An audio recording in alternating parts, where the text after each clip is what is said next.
They call me femme fatale.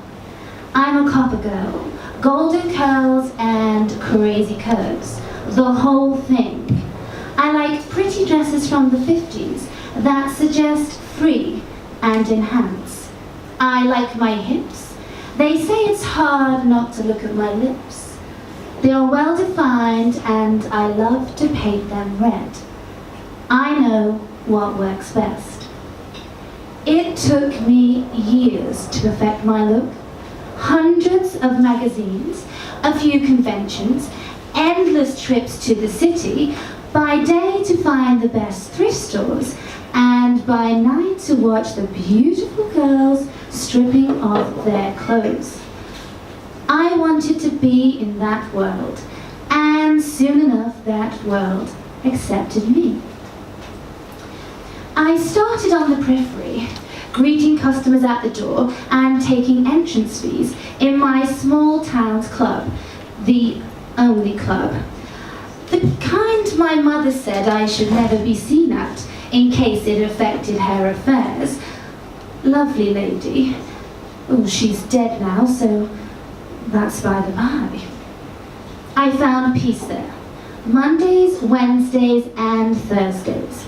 They weren't the busiest of nights. Newbies never got the first nights, but it was a good chance to observe these beauties. How they walked, how they talked to clientele, how once they'd finished their show, they'd wait in the dark for a taxi, half naked under a dark coat, all alone. I wished I could fix their hearts. I started talking to Ricky. She was the most approachable, the most vulnerable. She needed a shoulder to cry on. She was my age, a brunette, with the most beautiful body.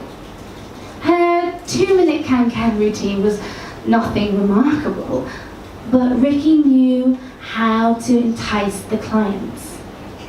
Make them believe that you need them and that they need you. Well, she succeeded in the first part. She had a long list of ex-lovers whom she presumed she would marry. She was a lonely princess, and the white knights just never bothered. I killed Ricky on a Sunday afternoon over a glass of G&T. She needed to be freed from the white knight's dream.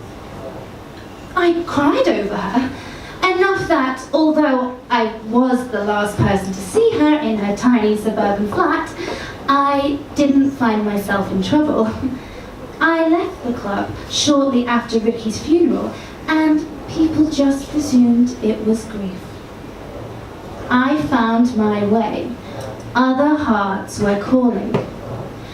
Landing a job in the city was exhilarating. The clubs were bigger, and the beauties more explosive and guarded. I got a full-time gig with the promise that I would be on that stage soon. I nodded and went on with my work. I had regular customers calling me by my name at the door. My looks impressed, my manners enchanted. I went on a few dates with a gentleman who took pride in looking dapper. They were chatty. I was silent, bored to death. Their hearts didn't deserve my help. And then Taylor came into my life, a complete surprise. I was working backstage. The boss noticed I had an eye for beautiful fabrics and loved my homemade dresses. So one day, I started stitching and fixing accidents on exquisite, sparkly, stretchy garments. My best job in a while. Sewing directly on the dancers, sharing an intimacy even the most tender lovers missed. Behind the stage, the cold feel of a measuring tape on my neck and the hot spot of their hips on my hands. So close. Taylor was young. She claimed she was 21, but I could swear she was 16 tops. She had a few numbers. The other dancers and I would see her hanging around backstage, trying on outfits. and she was fascinated by a Cleopatra wig. She was different from the other staff. She had a home to go back to, no real need for a part-time job, and beautiful, pristine skin that never knew any shade of violet blue. And yet, she had a heart to mend. She too liked my dresses. She liked sewing, she said, but she wasn't ready for any bigger garments.